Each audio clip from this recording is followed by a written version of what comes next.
Hello everyone, this is Defense Politics Asia, and this is the summary for the day of 144 and 145 for the 17th and 18th of July. So press the like button before I smack you. And okay, so let's jump first to missile strikes. And the most hated bridge in the world, the bridge at Zatoka, has been struck again. This time round, I don't even know. I actually already lost count how many times Russia have struck this bridge. And so according to pro-Russian analyst Ryba, they reported another missile has hit the bridge at Zatoka. And then by another Telegram channel, just today they actually show a video of the missile strike. So this video is actually coming from the camera of the missile, and quite a distance before it hits the video cutoff. So actually we still do not know what is the result of this strike here on this bridge. So let's wait for more results and to see whether the bridge is actually disabled. Tentatively, my assumption is the bridge is still working and not exactly disabled yet. And other missile strikes. So it's been a long time since I reported any missile strikes, because usually I don't report on them unless they hit certain important stuff like foreign fighters or bridges, usually not so much, but also sometimes air bases. So there is this tactical airfield, so of the Ukrainians, for the helicopters. So probably maybe they used around this area here as a makeshift air base for their helicopters. There's a missile strike on it. So 2 Mi-8 has been destroyed, and 2 more helicopters, not unknown what kind of helicopters, suffered significant damage as a result of rocket artillery strike. So this is at Novi Donbass. So this Novi Donbass, quite a bit of distance from the front line. This is like a good 50-60 kilometers from the front line. So yeah, so that happened. And there's also another missile strike. This one is striking on the Foreign Legion's point of temporary deployment. Very long name, so not sure exactly what this is supposed to mean. Temporary point of deployment. So anyway, high precision air launch missile hit the village at Konstantinivka and reportedly took out 250 foreign fighters, 7 armored vehicles, as well as 12 special vehicles. So yeah, so that's quite a bit of damage. Moving on to cross-border shelling. Wait, I see. Oh yeah, okay. Cross-border shellings. At cross-border shellings, the Russians have attacked Zuravka, Zaruske, Balakliya. So this is the 3 locations that was reported just today. And remember, in the last summary, I talked about how the Ukrainians seems to be, getting a bit lazy about reporting the. Actually, not. Is it a summary? Yeah, I think so. They're so a bit lazy, when they start to name places, and then after that they add others. The previous report from the Ukraine MOD, they technically didn't even bother to talk about the locations anymore. They said artillery shelling in the positions of their troops in the border areas of Chernihiv and Sumy regions. Like, they entirely just gave up talking about other locations. So maybe there's too many and they don't bother. But they kind of felt the need to report these 3 locations just today, as well as four locations. Actually, I missed one. What is this place? Oh, okay. Let me add this real quick. Oh my god, what kind of name is that? Let me copy and paste. Shelling reported at, yeah, So like this. So yeah, this is another location. China. China. So this is the 4 locations that was bombarded by the Russian forces, and importantly, this is all rather close. And the governor of the Kursk region, Roman Starovoyt, he said that his military, or their military, or Russian military, has begun performing combat missions within the framework of the special military operation at the border of the Glushkovsky district with the Sumy region. So that's why there is gunshots being heard, and he asked the citizens to remain calm. So this region is actually around here. So yeah, Glushkovo. So this region, now there is some kind of military operation going on at the border with Sumy. We are not clear, whether this is true, or is this significant, or is just skirmishes. So but at least I just let you all know that this is happening, and then they are actually going to include this border region as part of their special military operation. So let's see how this goes. And so that's all for the border cross-border shellings. There's another thing to talk about, is the Russian MOD statement. So remember previously there was this talk about the Minister of Defense of Russia, saying that he want to, he's reportedly said that he's going to intensify operations. So we have the actual official statement from the Ministry of Defense. They say that the General of the Army, which is the Minister of Defense, Sergei Shoigu, noted noting the strengthening of the group's striking capabilities, and instructed the commanders to give priority to enemies' long-range missile and artillery weapons, which are used to shell residential areas in Donbass populated areas, and deliberately set fires to wheat fields and grain storages.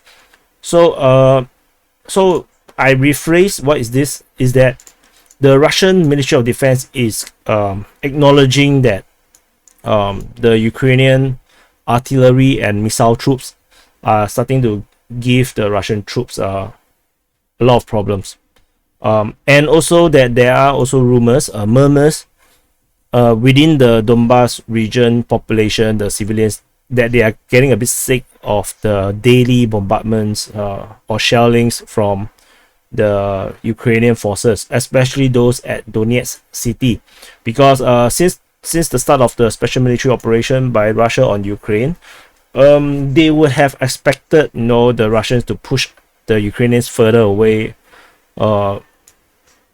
very, very early. Unfortunately, after 4 months or more, since March, April, May, June, July, so more than 4 months already, the front line still remains the same at Donetsk city area. So Avdiivka continues to be a stronghold of the Ukrainian forces, and they continue to bombard Donetsk from Avdiivka and other surrounding towns. So the population is reportedly a bit unhappy, and this is putting pressure on the Russian Ministry of Defense to actually do something about it. Because previously, in the first early months, first 1, 2 months, 3 months of the operation, the Ukrainian artillery troops are not targeting the civilians locations, the cities and towns, that much. I believe they still do, but maybe not that much. But lately, they seem to be doing that a lot more. Who knows, maybe those are all legitimate military targets. I have no idea what they are shelling, because I don't cover that. But that is creating a lot of pressure, and especially the infamous HIMARS is actually very accurate, and they do pose a huge problem for the Russian military, as these HIMARS, with the help of American GPS satellite, is able to locate multiple launch points or forward operating bases, or ammo storage areas where the HIMARS can actually hit very accurately to destroy, causing perhaps, so not sure, causing some logistical problem. However, we are only talking about maybe between 6 to 9 HIMARS, and in fact 2 or 3 of them is actually in the Mykolaiv region, so it's not really that heavy on the Donbass region. And we also know that at least 1 is in the Sumy region, so we are talking about maybe only 4, at most 5, and we already have the Russian Ministry of Defense reportedly have destroyed 3 of them within the Donetsk Oblast. So while HIMARS is accurate and dangerous, they are not in sufficient numbers, and especially because it's not in sufficient numbers, it's also pretty hard to hunt for and to destroy, to search and destroy. But it's definitely giving the Ministry of Defense of Russia some headache, and which is why we have this statement, this official statement, to calm down whoever is listening to them, that the Russian military is going to do something about it. This is actually proof that the missile troops are actually really making a difference on the battlefield against the Russians, and they are now reacting. So don't read this in a very surface way. Usually the Russian leadership or Russian government is not particularly very good at information warfare, and they sometimes use very lousy languages to hide the true meaning of what they are saying. So that's all for that part of the talk.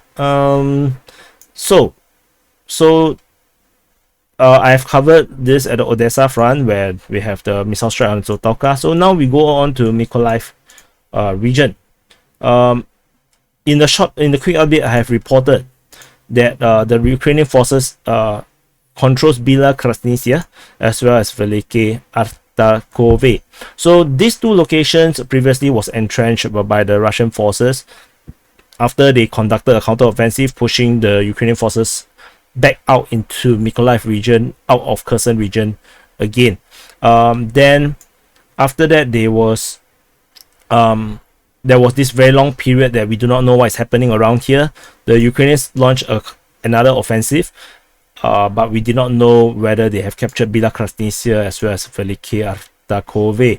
And until 1-2 days ago, from Ryba, the pro-Russian analyst, they reported the Russian artillery have hit the Ukrainian forces at Velike Artakovo as well as Balaya Krasnisa. So which means that the Ukrainian forces have actually recaptured these 2 locations on the western side of the Ingulets River. So this is the Ingulets River or Ingulets River. So that's all for this part. In terms of the general front, there is no major offensive. According to today, I saw an report from one of the pro-Russian sources saying that the Ukrainians are plotting a major offensive again, and the major offensives will be at the Davydiv Brid front. However, they try to mislead the Russian forces. They actually do heavy bombardment over at the Kharkiv front. However, the counter artillery from the Russians is here in the Davydiv Brid front. So that's something very interesting. So that's what happened around at the southern front. Moving on to Zaporizhzhia Line. At the Zaporizhzhia Line, there's no ground offensive or fighting. Mainly, it's just artillery battle around here. Moving on to the Donetsk Front, we have reports of fighting at Voleda. This is by the Ukraine Defense Ministry, and I gotta tell you, most of the information is going to be from the Ukraine Defense Ministry. So fighting is reported at Voleda, at Novomahailivka, as well as at Marinka. So Marinka is from the pro-Russian sources, saying that there was a fierce battle at night. Forgot to put the date. So there was some fighting reported here. I don't think this is sustained. This is just probably some skirmish, as usual, as the positions are usually all still pretty entrenched over here at the western side of Donetsk city. There is no more information about the fighting at Vodiant. There is fighting reported by the Ukraine Defense Ministry at Kayamka. Kayamka was recently captured by the Russian forces. This tiny little town here, little village here, and reportedly have secured this entire road from Adivka, from Donetsk, that is stretching all the way up to Bakhmut. Sorry, Konstantinivka. Sorry, what hell I'm talking about. So basically this highway, and the pro-Russian sources seems to be pretty happy about this control over the highway. Not very useful if you ask me, because the other side is all Ukrainian, but the Ukrainian forces is definitely not taking this lightly, and they are actually counterattacking, I guess. And they are fighting around Kayamka area. Moving away from there, there's no other changes in these areas. Still very everybody is just staying where they are. And over here at the Bakhmut Front, the Russian forces have launched their offensive against Novoluhansk, Zaporizhzhia, as well as at the Balakliya power plant. So my understanding was the attack is actually from Dolomite upwards to Zaporizhzhia, but there is a different mapping that shows that the Russian forces actually attack from the north southwards towards Zaporizhzhia. So I have no idea which direction they are fighting from. So just take this with a pinch of salt. Just understand that they are fighting at Zaporizhzhia, just that we're not sure it's from the south or from the north.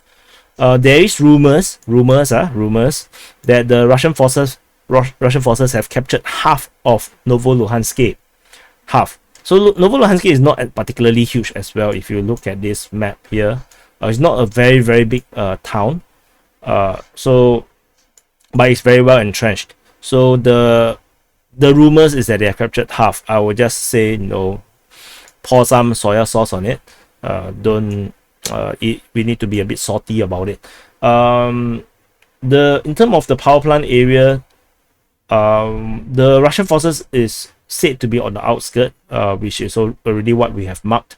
We have no idea how long they will take to capture this power plant here. So it's amazing how industrial constructions are so hard to be taken down. It's like a modern day castle, right? So amazing to think that in modern age, castles are still relevant, and World War I entrenchments are still undefeatable easily. Fighting continued at Vershina, and the fighting at Vassila Dolena has kind of died off. I don't think this battle is anymore. I haven't seen much of it yet. Mainly the fighting is more towards at Pokrovsk. So I think if you still don't see anything on Vassila Dolena, we're going to delete this in the next summary. There's dispute of Klinove. I don't think I've saw anything about Klinove lately. I think I can delete this. No, never mind. Let's leave it there for next summary. Fighting continued at Pokrovsk, and fighting continues at Soledad. We don't have any information about all this situation in clearer terms. Yakovlivka continues, Bilohorivka continues, Berestove continues as well. So the entire Bakhmut Front fighting is at most of this front line, but there is just no progress in terms of whether the Ukrainians are pushing back or the Russians are pushing forward. Moving on to the Siversk Front. So I have decided to take the advice of some of the viewers and members of the Discord to call the northern part here the Siversk Front. Previously, I did not want to call this the Siversk Front. I just want to call the entire area as Bakhmut Front because I was expecting a quick capture of Siversk because of the momentum of the war, how fast the Russians have taken all these positions in Luhansk. However, this operational pause have created this situation where the entire line here become extremely well entrenched and well defended. Minings, in case you do not know, the Ukrainian forces have planted so much mines in this area, and it's really, enhanced defenses, and multi-layer defenses. So the Russian forces have find it really hard. Not to mention the Ukrainian forces have all the high grounds here, so they are OB1, and no point, not no point, but who is that guy? Anakin will not be able to penetrate through, unfortunately. So fighting is reported at Spirny, Ivano-Darivka, and Verkhan-Okanyamsky, Sebryanka, Hryhorivka. In fact, the fighting at Siversk suddenly was not reported anymore, and because of the fighting at Hryhorivka and Sebryanka both at the same time in the same report by the Ukraine Defense Ministry, it is believable to believe that it is actually conceivable that the Russians actually pushed through the center here, between Hryhorivka and Verkhan-Okanyamsky, and then they actually fan out to Hryhorivka, Sebryanka, Siversk, and Verkhan-Okanyamsky. And because over time, because of this report from both the Russian Ministry of Defense about their withdrawal of Ukrainian forces, as well as the report from the Ukraine Defense Ministry that the Russian forces is bombarding this location, I feel that it's only prudent to award this town back to the Ukrainian forces control, by giving them the blue flag, so that it's actually more accurate that the Russian forces still had not secured this town of Verkhan-Okanyamsky. Hryhorivka is the same. It still remains under Ukrainian control. I think there could be two scenarios. One is that the Russian forces actually overrun Hryhorivka, and then the Ukrainian forces counterattack, or the Russian forces are unable to hold, which is why they withdrew, and Ukraine continues to hold control. Or the other possibility is that the pro-Russian sources or whoever that reported the capture was too excited, and then after that the capture is actually misreported, that because the Russian forces actually did not capture this location. So either way, it's still under Ukrainian control. Interestingly is that there is actually fighting at Serebrenka, despite Hryhorivka is still not captured. And this is correct. This is actually definitely true because the Ukrainian Defense Ministry said it. So it's not, it's not like, oh, the pro-Russian sources are talking rubbish, but this is actually from the Ukrainian Defense Ministry. So it actually do corroborate some of the pro-Russian reports that they are fighting on the eastern outskirt of Serebrenka previously. So this is the situation over at Siversk. The reported fighting at Verkhan-Okanyamka is definitely is totally not reported anymore. So I think this is invalidated. So I'm going to delete it. It's no longer happening there. So fighting is still definitely far away from Verkhan-Okanyamka. So that's all for the Siversk Front. Oh, okay.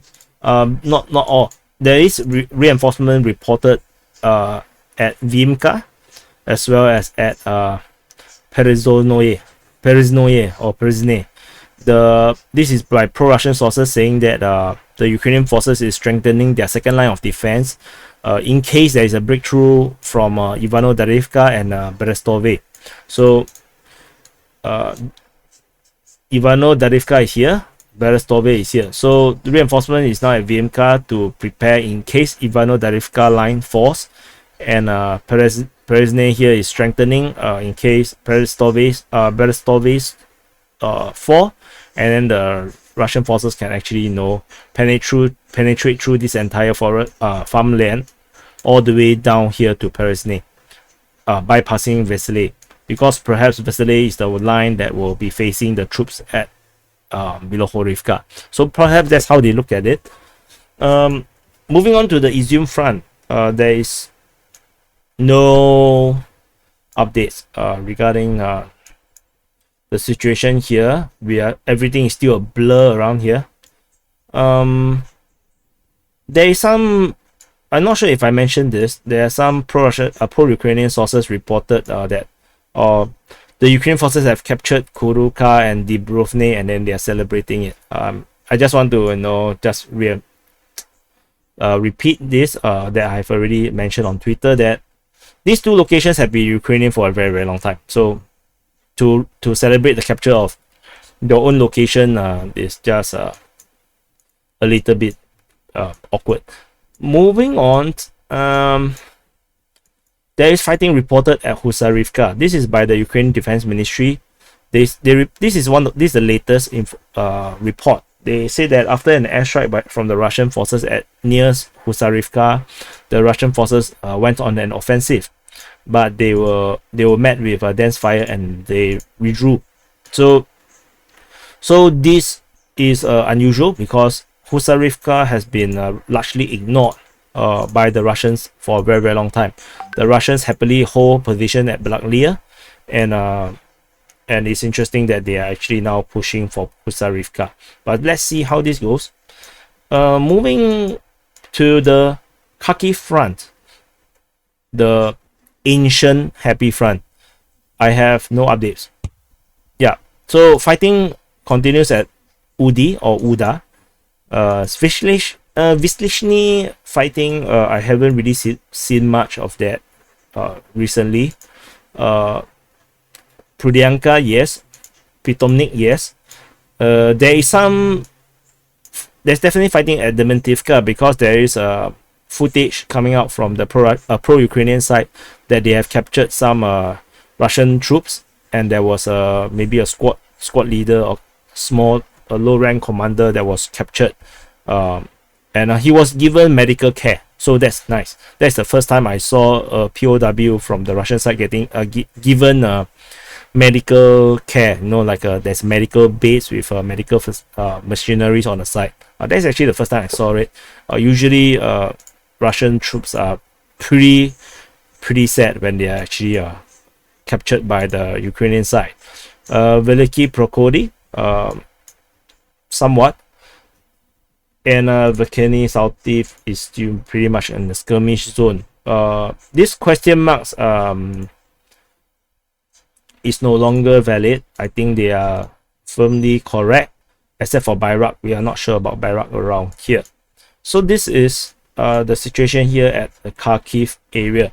And I also want to share that if you are on the Telegram, or I also posted this on Twitter, YouTube, basically everywhere, that the Russian Defense Ministry actually revealed a full map of the special operation. So let me show you. So this is the first time the Russian Ministry of Defense actually show the entire map of the special military operation in Ukraine, or basically Ukraine war.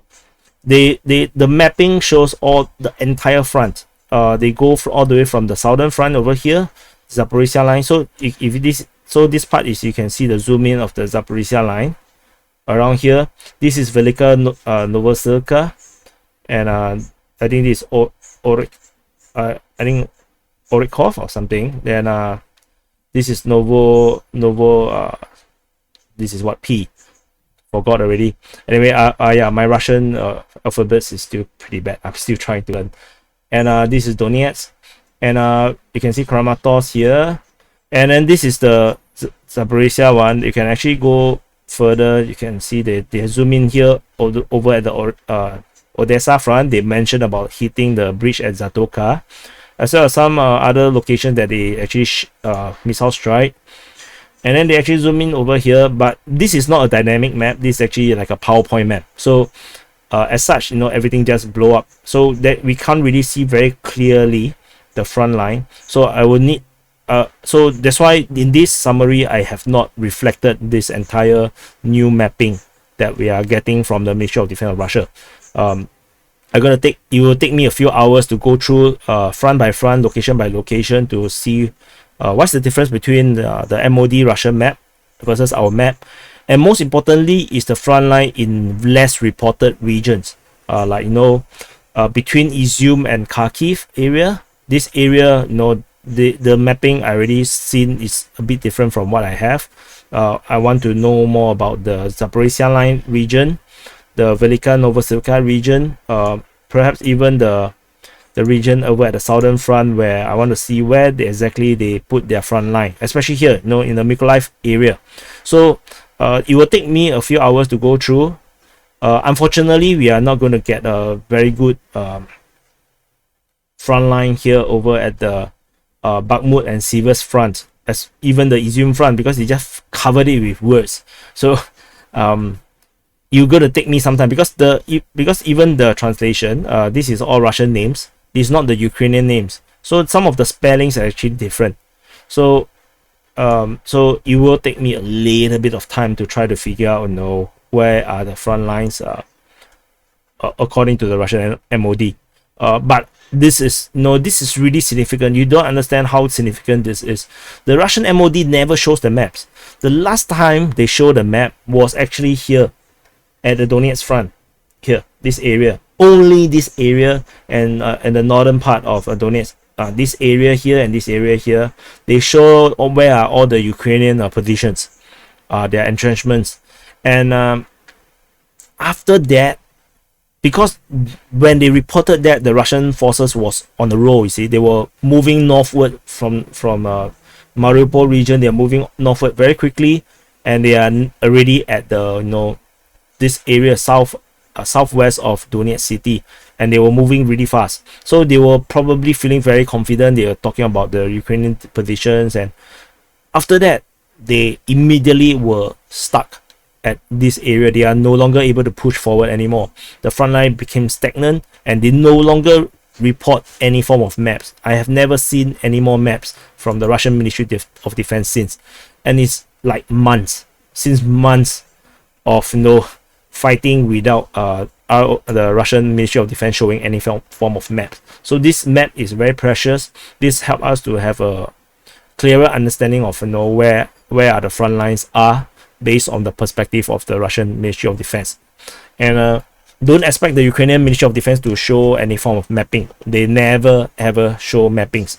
They don't even show it to the foreign delegates. They just use the Institute of the Study of War, the ISW maps, and give it to the visitors, which is utterly unprofessional, if you ask me. So interesting thing is I can't even see if there is actually a border, a front line over the forest just west of Izyum. So it's gonna take me some time to go through this. Is there a layering? Looks like it, right? And it looks like looks like they have layered themselves over the forested area.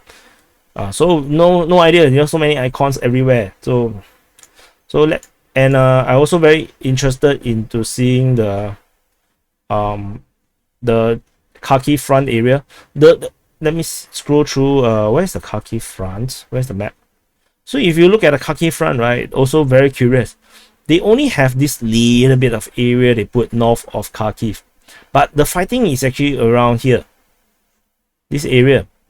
But they only put their control to be all the way up north here, and they don't even talk about the area around here.